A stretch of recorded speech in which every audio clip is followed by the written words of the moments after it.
Hello, and welcome to the Daily Digestion Channel. The Borax Conspiracy is a paper that is written by Walter Last. This is a reading of that paper. Also, down in the description box are links to where you can look at the paper on healthsciencespirit.com. And also, I would like to mention Some Fruit Dan's channel. This is where I found out about this article, and he also has some really great videos on borax and how to take it. I hope you enjoyed this video. The Borax Conspiracy, How the Arthritis Cure Has Been Stopped. Walter Last. You will not be able to imagine that borax, this humble insecticide and laundry detergent, has the potential of single-handedly bringing down our entire economic system. But you do not need to worry. The danger has been recognized and the necessary steps are already being taken to diffuse the situation. I will start with the basics and you will understand what I mean as the story unfolds.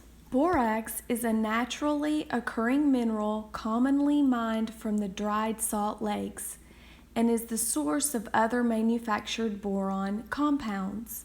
The main deposits are in California and Turkey. Chemical names are sodium tetraborate, dicalhydrate, disodium tetraborate, dicalhydrate, or simply sodium borate. This means it contains 4 atoms of boron as its central feature, combined with 2 sodium atoms and 10 molecules, or sometimes less, of crystallization water. Dicalhydrate means 10 water molecules, pentahydrate 5, and anhydrate or anhydrous borax means no crystallization water. Chemically, it is all the same.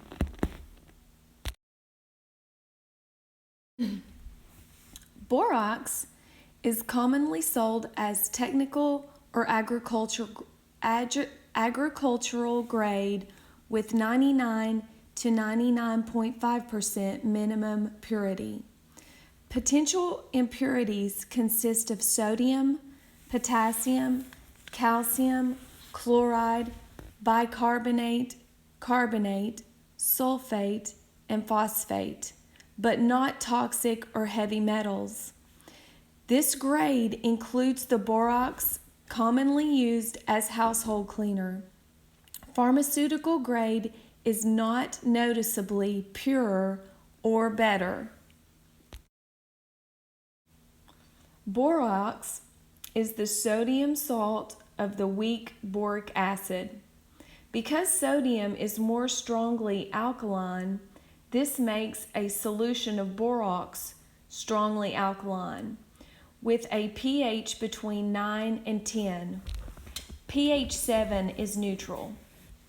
When ingested, it reacts with hydrochloric acid in the stomach to form boric acid and sodium chloride. The boron content of borax is 11.3%, while for boric acid it is 17.5%, or about 50% higher. Ingested boron compounds are rapidly and nearly completely excreted with the urine. Formerly, boric acid was widely used as a preservative in foods, but is now banned for this purpose in most countries, and is also banned from public sale in Australia. According to conventional medicine, it is not known if boron is essential for humans, but research shows that we do need it. The reason why it was difficult to answer this question is the presence of boron in all plants and unprocessed foods. Diets with fair amount of fruit and vegetables provide about 2 to 5 milligrams of boron per day, but this depends on the region where the food was grown and how it was grown. In reality, the average intake in developed countries is 1 to 2 milligrams of boron per day.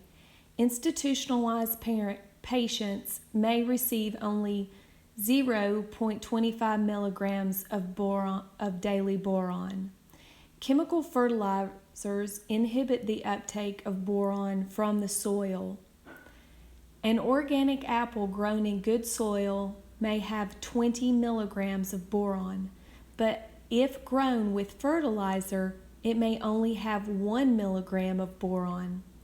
Fertilizers combined with poor food choices have greatly reduced our boron intake compared to 50 or 100 years ago.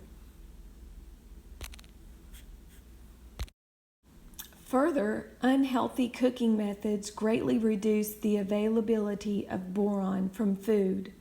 The cooking water of vegetables containing most of the minerals may be discarded during home cooking or commercial processing. Phytic acid in baked goods, cereals, and cooked legumes may greatly reduce availability, while gluten sensitivity and candida overgrowth inhibit the absorption of minerals. All this makes health problems due to boron deficiency now very common. Health effects of boron. Due to their content of boron, borax and boric acid have basically the same health effects with good antiseptic, antifungal, and antiviral properties, but only mild antibacterial action. In plants as well as animals, boron is essential for the integrity and function of cell walls and the way signals are transmitted across membranes.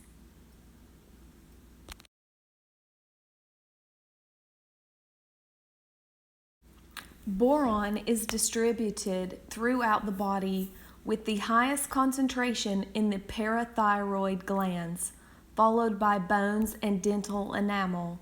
It is essential for healthy bone and joint function, regulating the absorption and metabolism of calcium, magnesium, and phosphorus through its influence on the parathyroid glands. With this, boron is for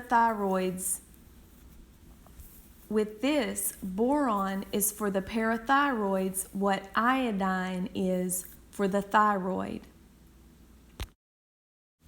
Boron deficiency causes the parathyroids to become overactive, releasing too much parathyroid hormone, which raises the blood level of calcium by releasing calcium from bones and teeth. This then leads to osteoarthritis and other forms of arthritis, osteoporosis, and tooth decay. With advancing age, high blood levels of calcium lead to calcification of soft tissues, causing muscle contractions and stiffness. Calcification of endocrine glands, especially the pineal gland and the ovaries. Arterial sclerosis, kidney stones, and calcification of the kidneys, ultimately leading to kidney failure. Boron deficiency combined with magnesium deficiency is especially damaging to the bones and teeth. Boron affects the metabolism of steroid hormones, and especially of sex hormones. It increases low testosterone levels in men and estrogen levels in menopausal women. It also has a role in converting vitamin D to its active form, thus increasing calcium uptake and deposition into bone and teeth rather than causing soft tissue to calcify. Also, other beneficial effects have been reported, such as improvement of heart problems, vision, psoriasis, balance, memory, and cognition.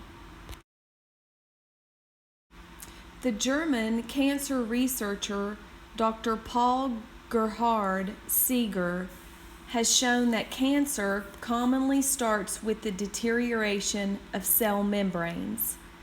As boron is essential for cell membranes and boron deficiency widespread, this may be an important cause for the initiation of tumor growth. Boron compounds have anti-tumor properties and are potent anti-osteoporotic, anti-inflammatory, hypolipemic, anticoagulant, and anti-neoplastic agents.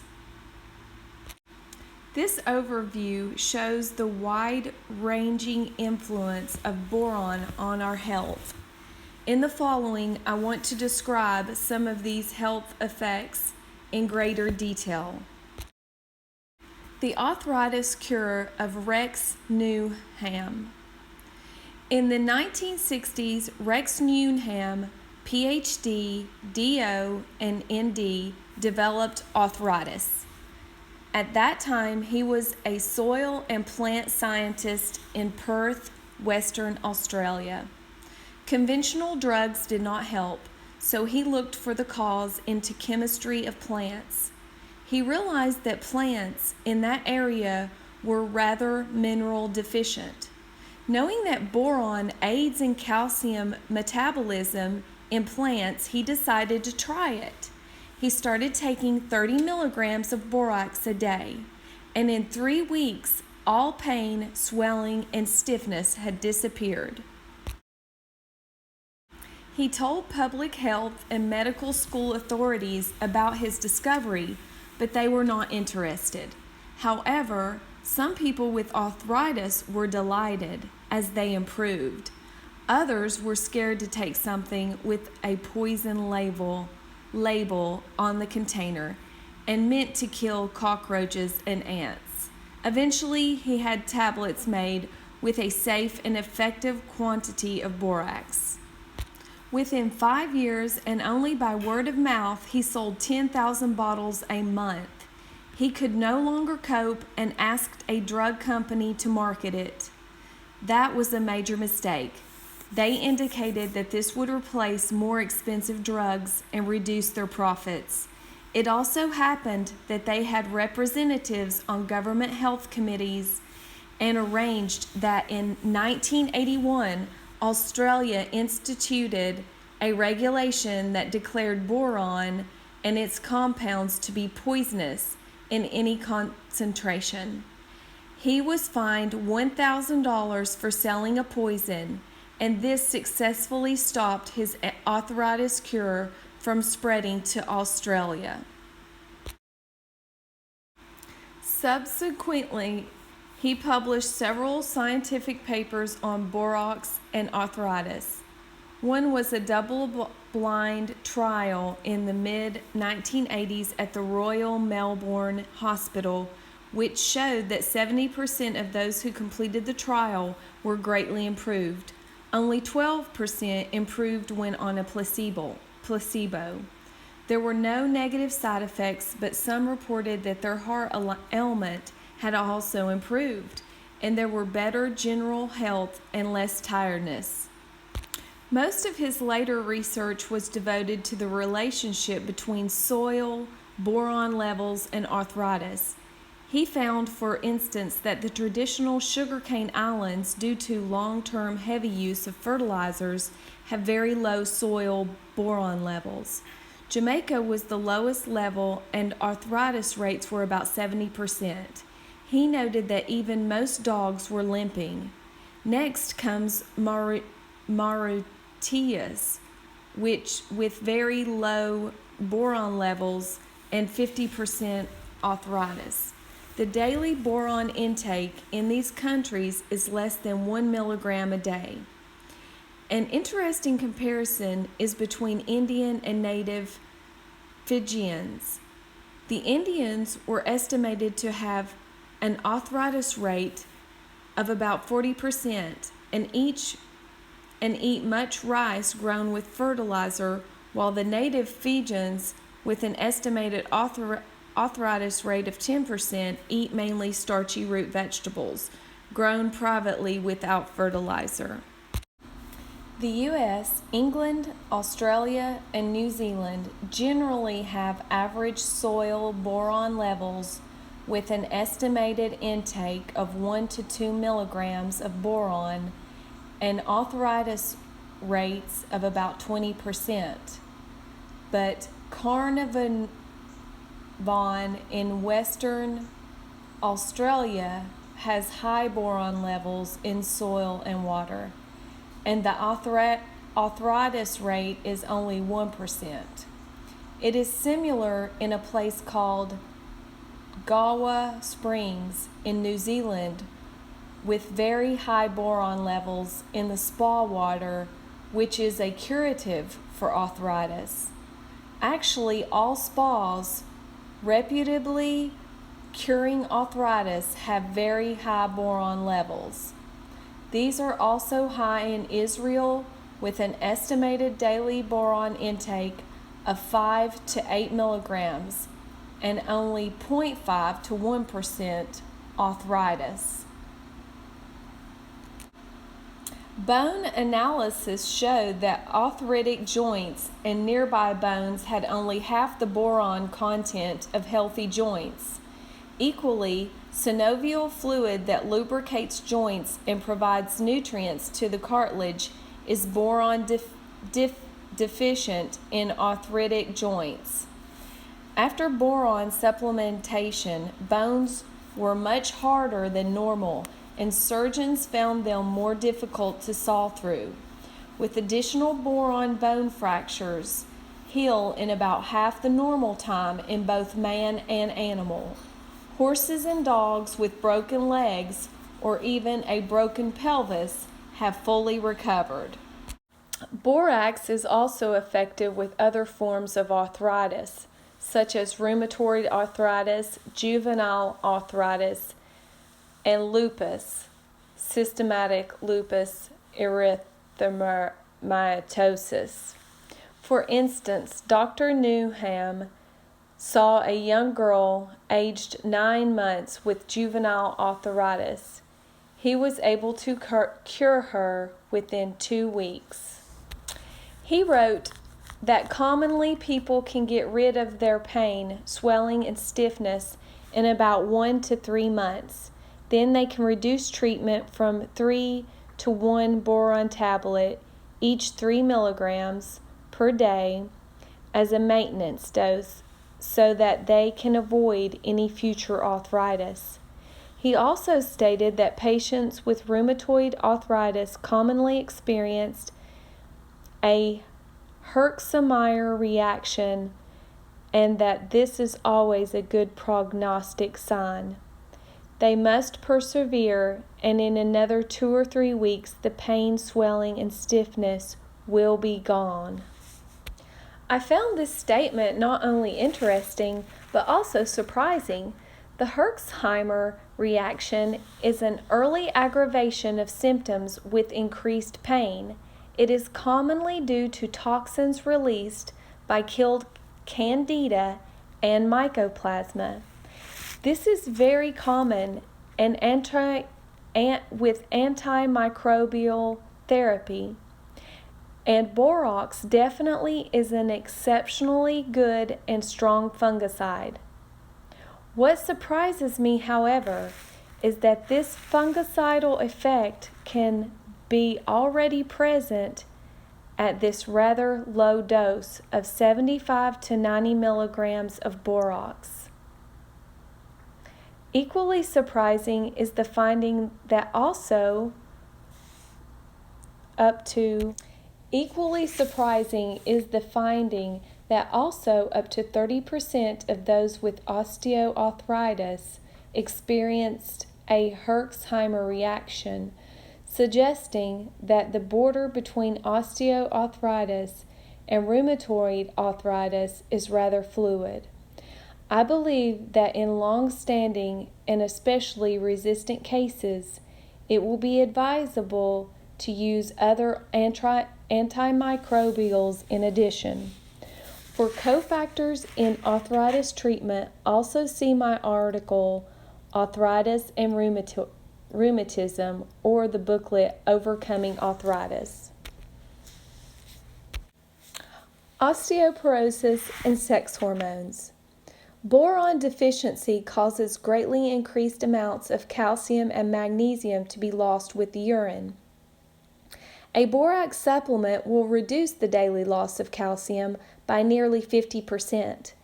As this calcium comes mainly from resorbed bone and teeth, boron deficiency may be the most important factor in causing osteoporosis and tooth decay.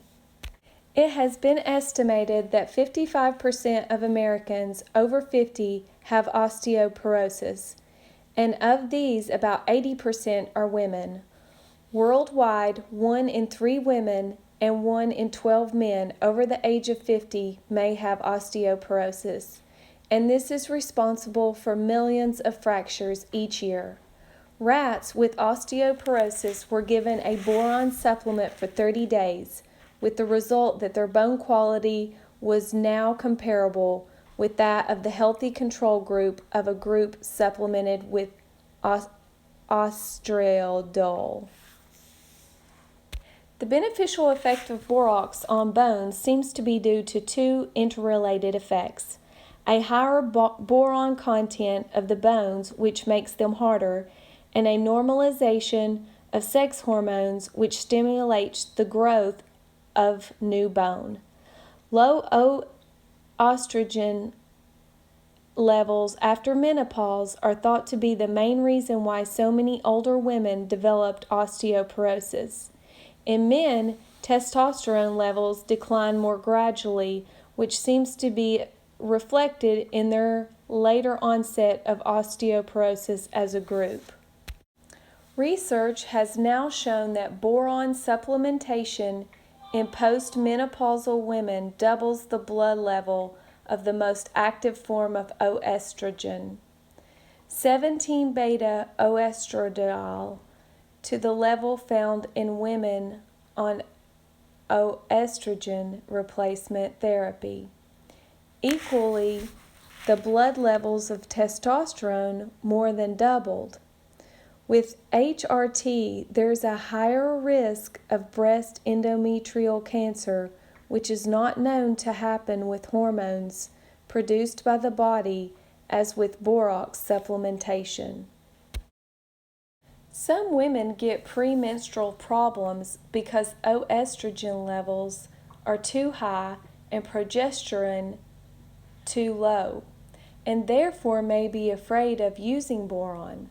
However, I found no evidence that boron raises oestrogen above normal healthy levels. Boron may balance levels of sex hormones similar to the action of maca root powder. Maca acts on the pituitary gland not only to increase but also to balance our sex hormones and seems to stimulate our own progesterone production as needed. A recent study in younger men, 29 to 50, showed that the level of free testosterone, the form that matters most, had risen by 1/3 after a daily supplementation of about 100 milligrams of borax for 1 week. This is a special interest for bodybuilders. Contrary to the medical preference of chemically castrating men with prostate cancer, research with boron has shown that elevated testosterone levels are beneficial by shrinking prostate tumors and PSA levels. PSA being a marker for tumors and inflammation in the prostate. Also, significantly improved memory and cognition in elderly individuals may be partly due to increased levels of sex hormones and partly to improved membrane functions of brain cells. I have been asked about boron supplementation for women with oestrogen sensitive breast cancer. Breast cancer is related to calcifications in the breast. In my opinion, it is more important to normalize the calcium-magnesium metabolism and cellular membrane functions rather than feel restricted by a possibly faulty medical concept. Especially as I believe that cancer can usually be controlled with long-term antimicrobial therapy. Therefore, I would use boron as well as maca in this case. Fungi and fluoride. Being such an excellent fungicide, it is not surprising that borax is being successfully used to treat candida. There is much interesting information on an Earth Clinic forum called Borax Cures. With low to medium weight, people use 1/8 a teaspoon of borax powder, and with heavier weight, 1/4 a teaspoon per liter of water. One drinks the water spaced out during the day and does this for 4 or 5 days a week as long as required. Many contributors wrote that it cured or greatly helped them. So for instance, this post, I also have psoriasis, so maybe the soreness in my joints is the psoriatic arthritis creeping in. I thought after reading about borax here on this forum, I would give it a try. OMG. In one day, the soreness in my knees has vanished. Also, my psoriasis seems a lot better after 2 days drinking 1/4 a teaspoon in 1 liter of water per day. Another one about toe fungus. He wet his feet and then took a handful of borax and rubbed it all over his feet. He said it stopped itching immediately. He was stunned. A few weeks later, I asked him how his athlete's feet was, and he said, "Oh wow, it hasn't come back. That stuff totally cured it." Other enthusiastic posts were about Vagina Thrush. Borax appeared to be more effective than other remedies. Commonly, 1 large gelatin capsule filled with borax or boric acid was inserted at bedtime for several nights, or up to 2 weeks. Alternatively, the powder can be mixed with cool solidified coconut oil as a bolus or a suppository. A recent scientific study, 11, confirms these positive observations with vaginal thrush. Boric acid at the dose of a filled capsule worked even in cases of drug-resistant candida and against all the tested pathogenic bacteria. Because of the greater dilution, a douche may not be strong enough for bacteria and drug-resistant candida, but it should work for normal candida. Borax, due to its alkalinity, was more effective than boric acid. In normal, healthy conditions, candida exist as harmless oval yeast cells. When challenged, chains of elongated cells called pseudohyphae develop, and finally, strongly invasive long, narrow, and tube-like filaments called hyphae. These damage the intestinal wall and cause inflammation and leaky gut syndrome.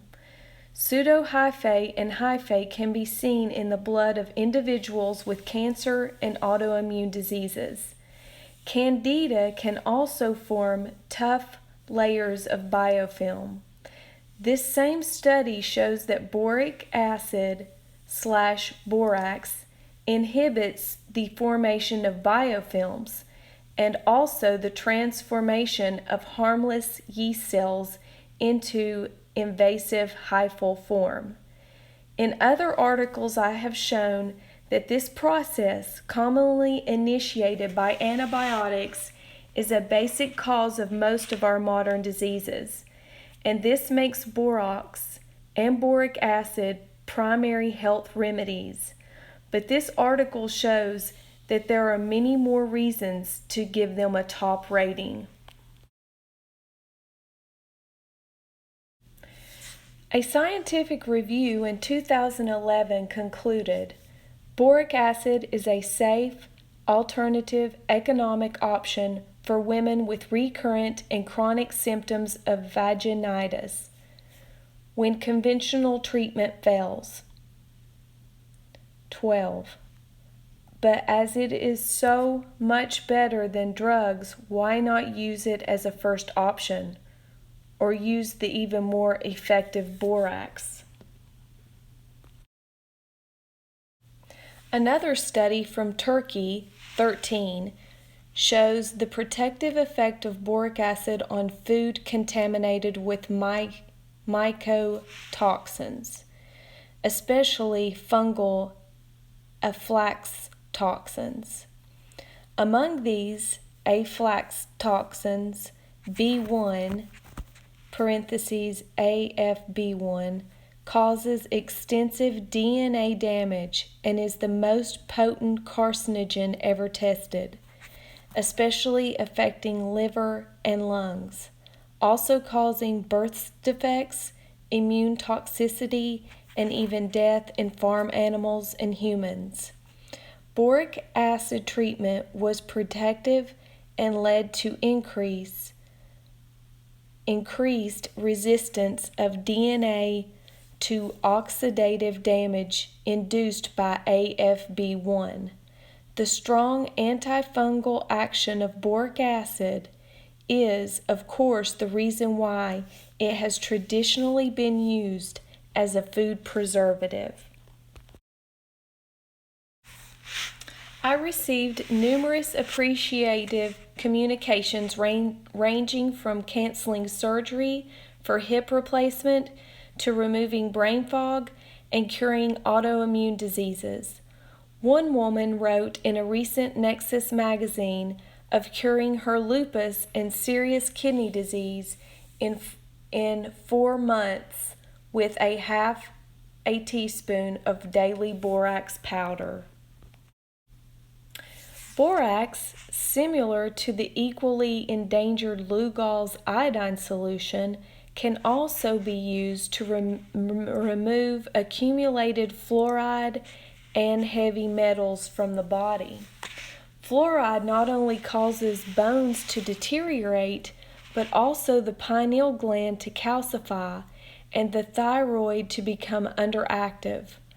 Borax acts with fluoride ions to form boron fluorides, which are then excreted in the urine. In a Chinese study, borax was used to treat 31 patients with skeletal fluorosis.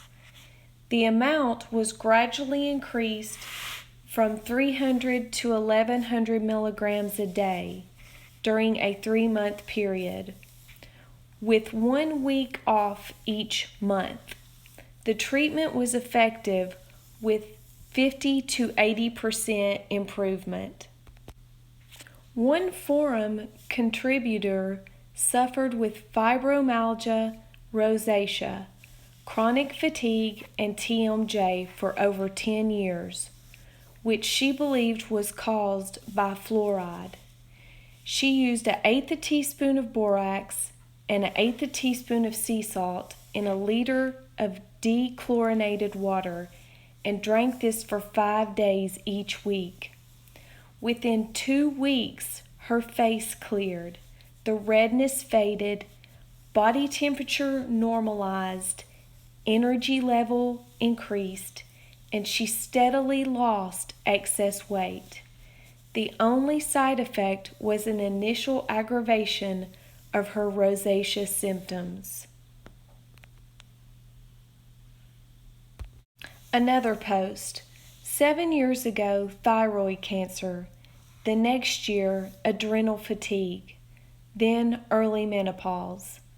The following year, uterine prolapse, followed by hysterectomy. The following year, fibromyalgia and neuropathy.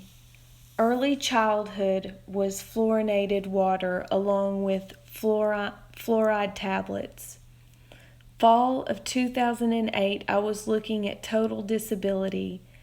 I could barely walk and couldn't sleep because of the pain was throwing up daily from the pain in my back. After reading about fluoride, I came to understand where all of my problems originated. I began the borax detox of 1/8 of a teaspoon in a liter of water, and within 3 days my symptoms were almost gone. Calcium-Magnesium Metabolism. There is an antagonism as well as cooperation between calcium and magnesium. About half of the total body magnesium is found in bones, and the other half inside the cells of tissues and organs. Only 1% is in the blood, and the kidneys try to keep these levels constant by excreting more or less with the urine. In contrast, 99% of calcium is in bones, and the rest in the fluid outside the cells. Muscles contract when calcium moves into the cells, and they relax when calcium is again pumped out and magnesium moves in. This cellular pump requires much energy to pump calcium out, and if the cells are low in energy, then calcium may accumulate inside cells. Low cellular energy may be due to candida, faulty sugar or fat metabolism, deficiencies, or accumulating metabolic waste and toxins. This then leads to only partial relaxation of the muscles with stiffness, a tendency to cramps, and poor blood and lymph circulation. The problem gets worse the more calcium moves from bones into soft tissue. Nerve cells can also accumulate calcium, leading to faulty nerve transmission. In the lens, it causes cataracts.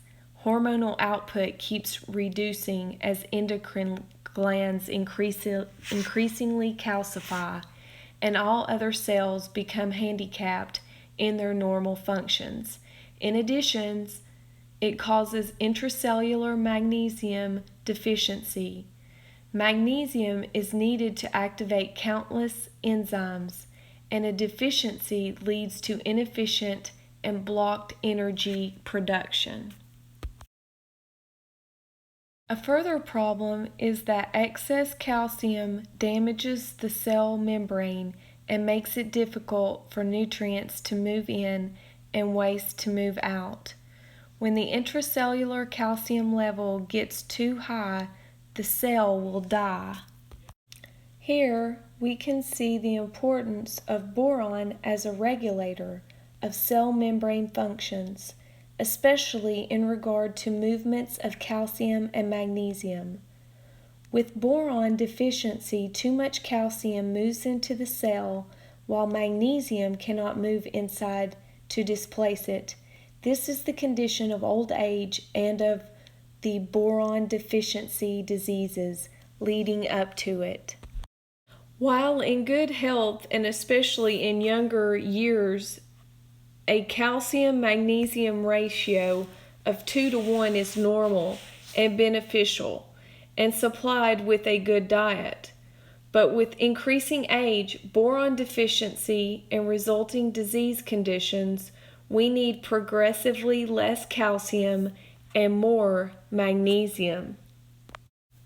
For boron to be fully effective in reversing tissue calcification, ample magnesium is required. For elderly individuals, I recommend 400 to 600 milligrams of magnesium together with the daily borax supplementation spaced out during the day, and with protracted joint problems, additional transdermal magnesium. However, oral magnesium may need to be adjusted according to its laxative effect. I am doubtful whether calcium supplements are needed and beneficial, even in cases of osteoporosis. In my view, these individuals have plenty of calcium stored in soft tissues where it does not belong, and supplementing boron and magnesium is expected to redeposit this misplaced calcium into bones. I regard the medical focus on high calcium intake as a prescription for accelerated aging. What and how much to use?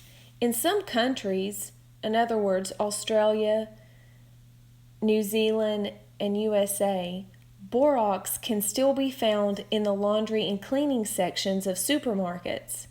There is no food-grade borax available or necessary. All borax is the same and natural and usually mined in California or Turkey, whether it has been packed in China or any other country. The label usually states that it is 99% pure, which is safe to use and is the legal standard for agricultural grade borax. Up to 1% mining and refining residues are permitted. Boric acid, if available, may be used at about 2/3 the dose of borax. It is not for public sale in Australia. Use as an essential mineral. First, dissolve a lightly rounded teaspoon of borax in 1 liter of good quality water. This is your concentrated solution. Keep it out of reach of small children. Standard dose equals 1 teaspoon of concentrate. This has 25 to 30 milligrams of borax and provides about 3 milligrams of boron. Take 1 dose per day mixed with drink or food. If that feels right, then take a second dose with another meal. If there is no specific health problem or for maintenance, you may continue indefinitely with 1 or 2 doses daily. If you do have a problem such as arthritis, osteoporosis, and related conditions, cramps or spasms, stiffness due to advancing years, menopause, and also to improve low sex hormone production, increase intake to 3 or more spaced out standard doses for several months or longer until you feel that your problem has sufficiently improved. Then drop back to 1 or 2 doses per day. For treating candida or other fungi and mycoplasmas, or for removing fluoride from the body, using your bottle of concentrated solution. Low dose for low body weight, 100 milliliters or 1/8 of a teaspoon of borax powder, or 500 milligrams, best with or after main carbohydrate meal. Medium dose for heavier individuals or more pervasive candida, 200 milliliters or 1/4 a teaspoon over 1,000 milligrams of borax powder. Take with or after 2 meals. High dose for strong fungal candida problems such as autoimmune diseases, cancer, or dementia, 1/2 teaspoon of borax powder mixed with food. Always start with a lower dose and increase gradually to the intended or effective maximum. Take the effective amount as long as required for 4 or 5 days a week, or interrupt for 1 week each month, or periodically alternate between borax and other fungicide. For vaginal thrush, fill a large-sized gelatin capsule with borax and insert it at bedtime for 1 to 2 weeks. With toe fungus or athlete's foot, wet the feet and rub them with borax powder. You may take borax mixed with food or in drinks. It is rather alkaline and in higher concentrations has a soapy taste. You may disguise this with lemon juice, vinegar, or absorbic acid. Restrictions in the EU. In Europe, borax and boric acid have been classified as reproductive poisons, and officially since December 2010 are no longer available to the public within the EU. Presently, borax is still available in Switzerland, but shipment to Germany is not permitted.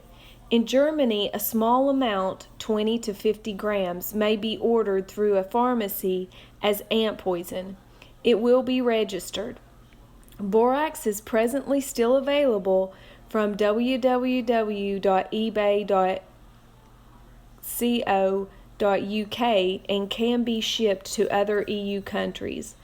Also, as a leader of the pharmaceutical industry in Europe, Germany is very strict in controlling borax for non-commercial use, while some other EU countries are completely ignoring the ban of borax.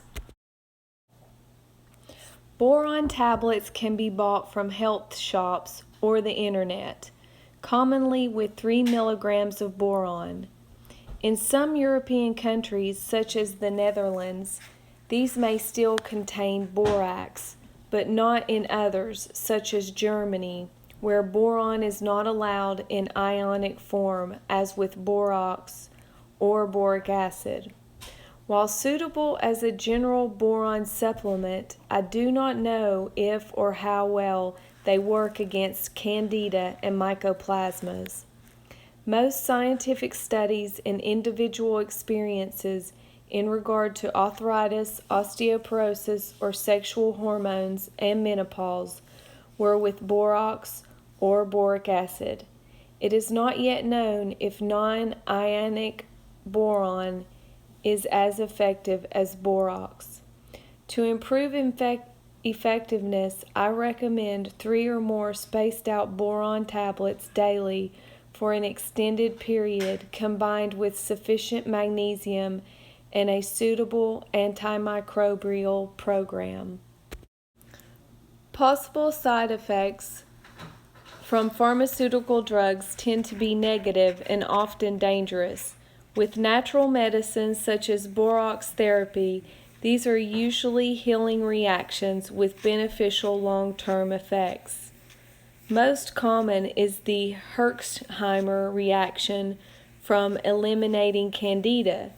This is the main cause or pain or discomfort in the digestive system when starting with borax supplementation.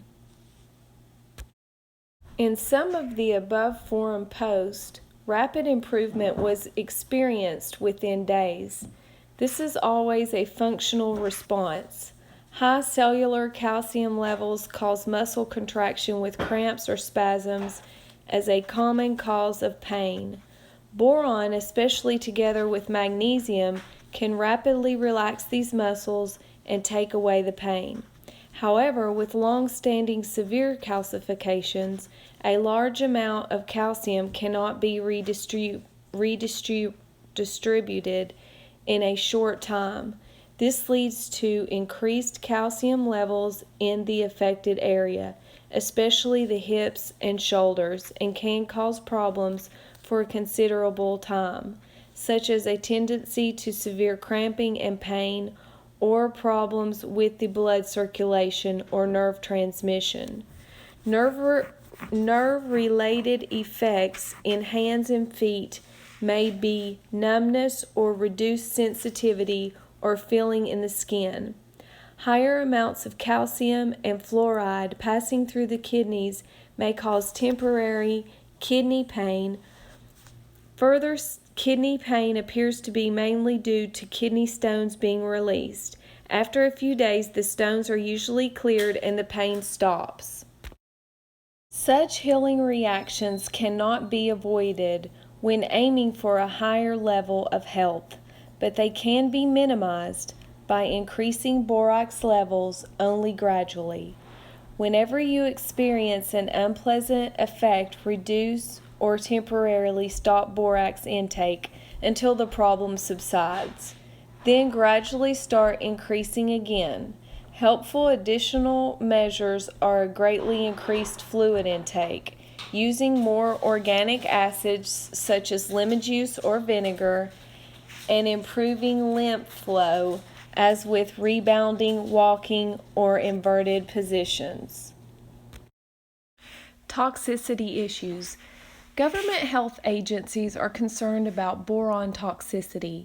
You might be concerned as well if you read the following pertaining to sodium chloride or table salt.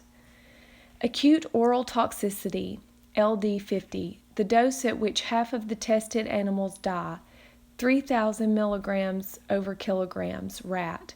Chronic effects on humans, mutagenic for mammalian somatic cells. Slightly hazardous in case of skin contact. Ingestion or inhalation. Lowest published lethal oral dose in man, 1,000 milligrams over kilograms.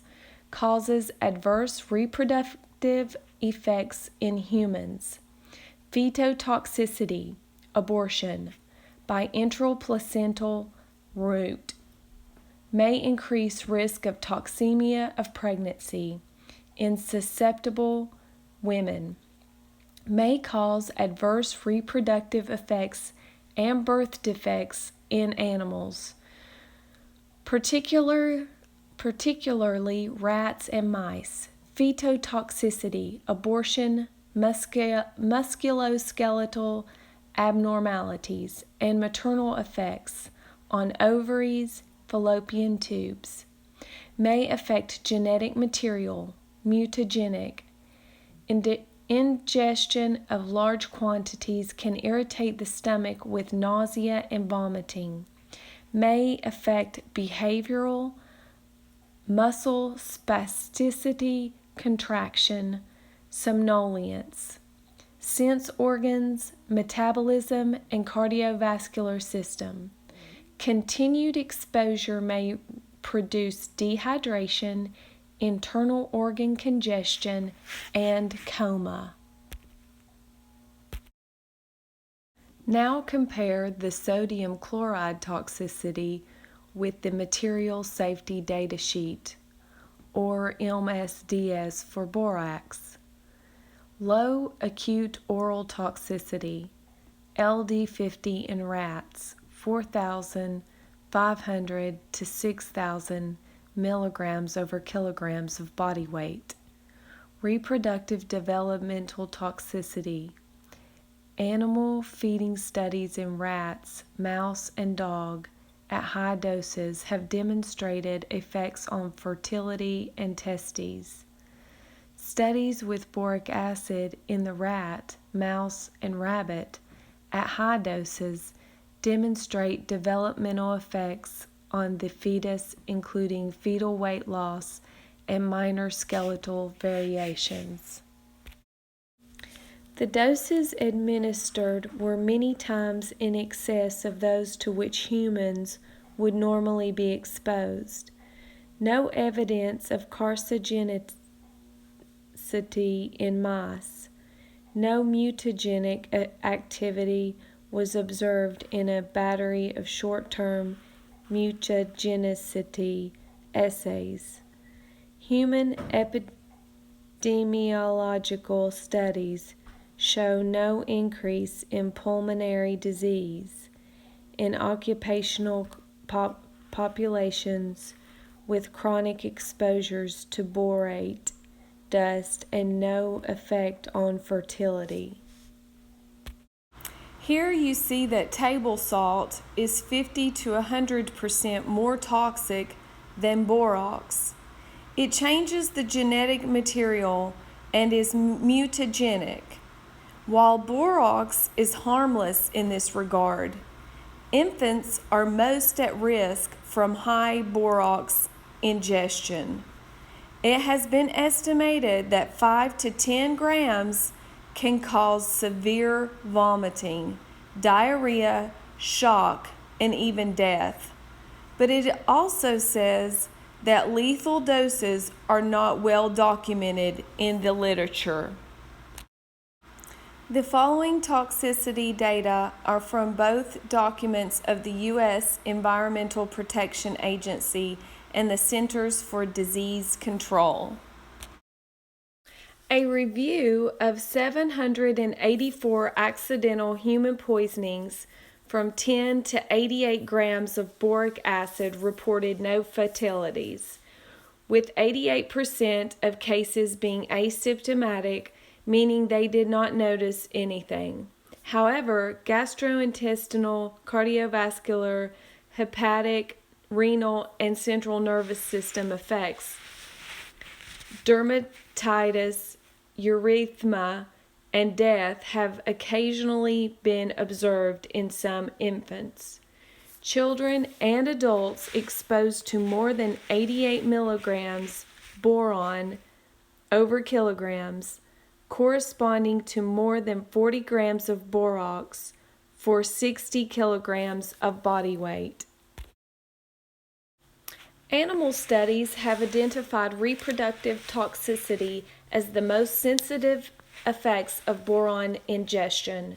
Exposure of rats, mice, and dogs for several weeks showed some damage to the testes and sperm at doses of more than 26 milligrams boron per kilogram, which corresponds to 15 grams of borax a day for 60 kilograms of body weight. Most at risk is the developing foetus, and in the studied animals, rats were affected.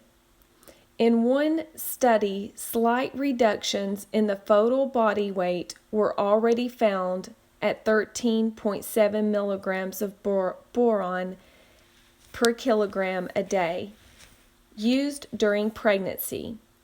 The no-effect dose during pregnancy was set at less than 13.7 milligrams per kilogram a day, corresponding to about 7 grams of borax per day for 60 kilograms of body weight. With an added safety factor, a no-effect value of 9.6 milligrams of boron per kilogram a day was calculated, corresponding to 5 grams of borax for 60 kilograms. However, a rat study lasting for 3 generations found no reproductive toxicity or effect on the parents or offspring at 30 milligrams of boron per kilogram a day. This dose corresponds to 17 grams of borax for 60 kilograms ingested for 3 generations. In another 3-generation study, no problem was found at 17.5 milligrams of boron per kilogram a day, corresponding to 9 grams of borax, 60 kilograms, while the next higher tested borax dose at 58.5 milligrams per kilogram a day, corresponding to 30 grams of borax per 60 kilograms, resulted in infertility. Therefore, we can assume that the safe reproductive dose is about 20 grams per 60 kilograms a day. Human studies of the possible association between impaired fertility and high boron levels in water, soil, and dust in a Turkish populations and boron mining and processing workers found no effect. One study even reported elevated fertility rates in borax production workers as compared to the U.S. national average. All this is important because possible reproductive toxicity is the official reason for the present assault on borax. The sodium chloride, MSDS, mentioned above also states, while sodium chloride has been used as a negative control in some reproductive studies, it has also been used as an example that almost any chemical can cause birth defects in experimental animals if studied under the right conditions. Keep this in mind when you read the following. The assault on borax. Arthritis in its various forms and its close relative osteoporosis affect about 30% of the population in developed countries. Osteoporosis is responsible for more long-term hospital care than any other individual disease. This is due to the very high incidence of fractures and especially the protracted nature of hip fractures. This is a main source of income for the medical pharmaceutical system. If the boron magnesium cure for these diseases should become widely known, this vital income stream would dry up and the system collapse. As this is the biggest and most profitable industry in the world, this cannot be allowed to happen. When Dr. Newham discovered the boron arthritis cure, it was not a big problem for the pharmaceuticals because news traveled slowly and was easily suppressed. This is very different now with internet communication. Most research funding comes from the pharmaceutical industry, and nothing has come forward to duplicate Dr. Newham's findings and other positive osteoporosis studies. Instead, funding goes into the development of patentable boron drugs for a limited application, as in chemotherapy or even to discredit boron. A test tube experiment found that a relatively low dose of about 4 grams of borax can damage lymphocytes. Just like an earlier test tube study showed that vitamin C supplements are toxic, most positive borax studies now come from China, Japan, and Turkey. Furthermore, PubMed is a publicly funded search facility for biomedical research publications.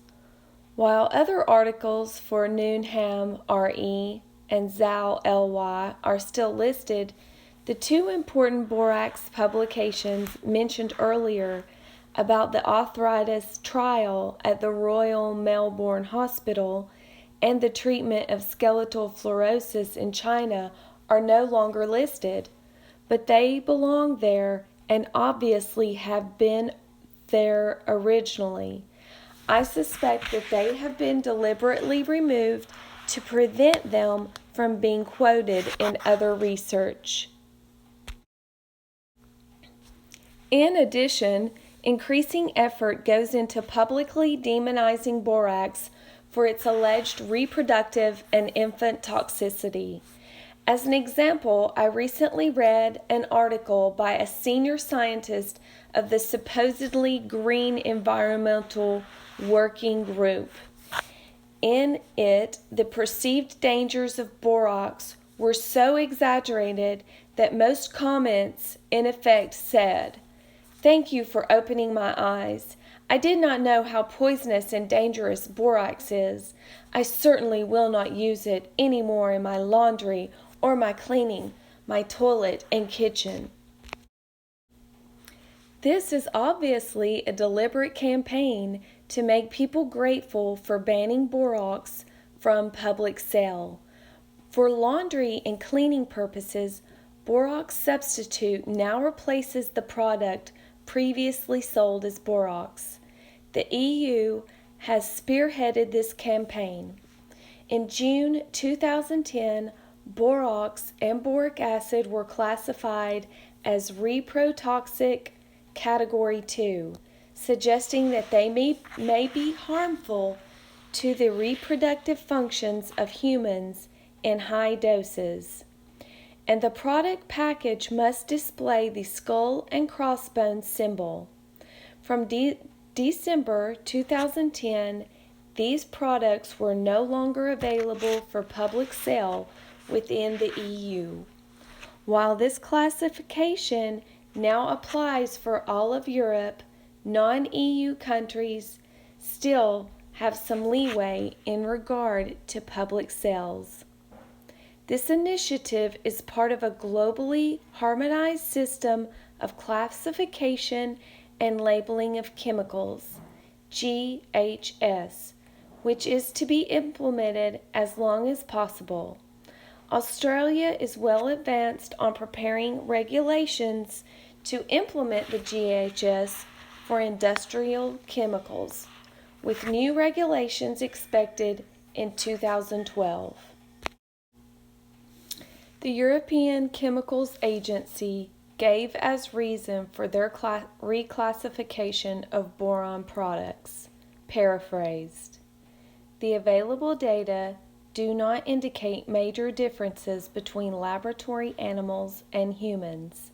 Therefore, it must be assumed that the effects seen in animals could occur in humans, as epidemiological studies in humans are insufficient to demonstrate the absence of an adverse effect of inorganic borates on fertility.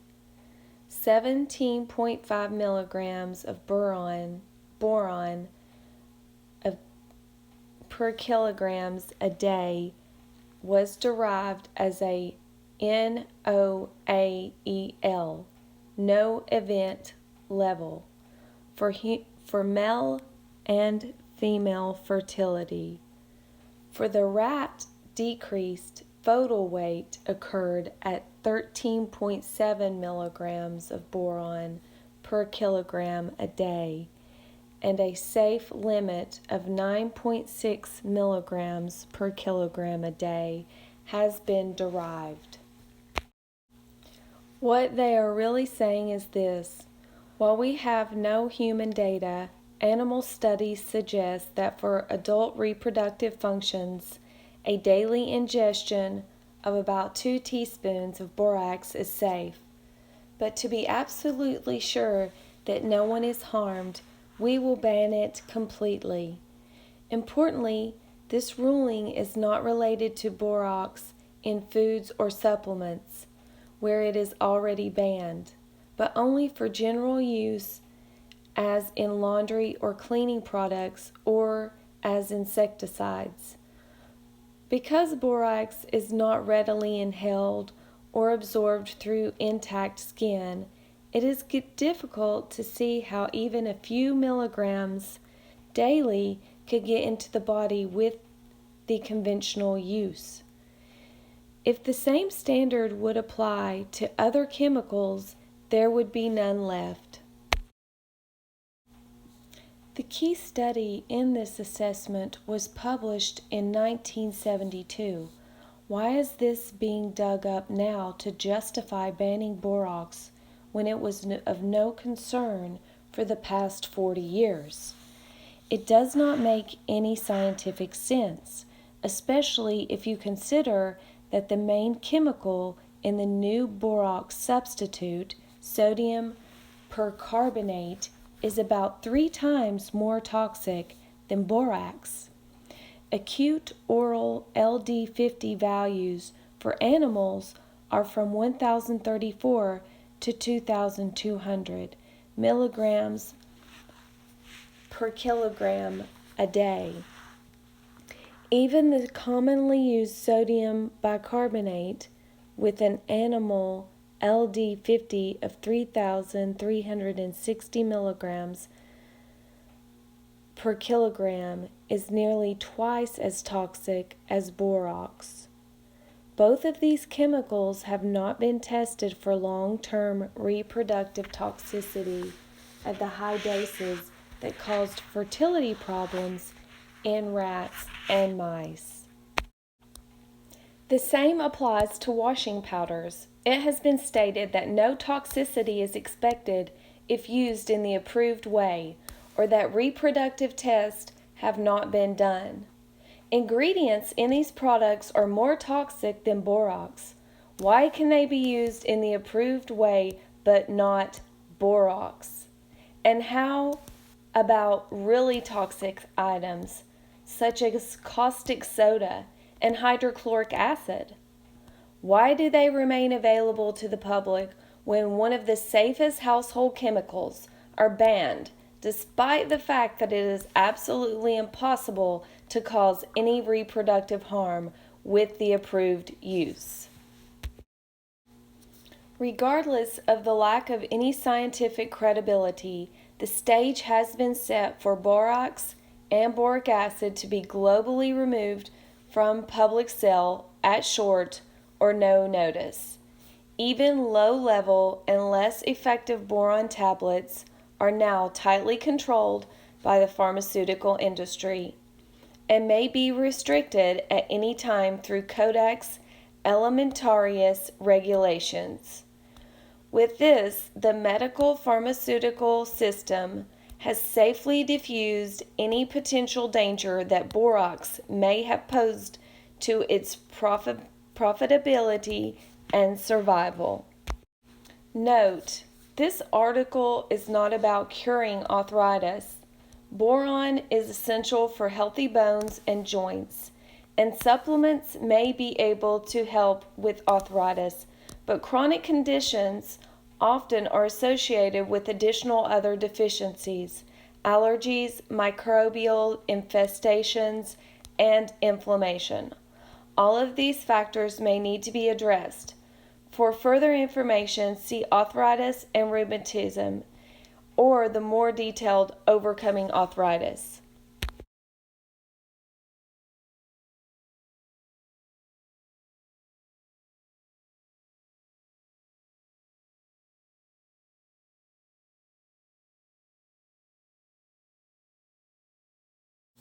This concludes the Borax Conspiracy, How the Arthritis Cure Has Been Stopped by Walter Last.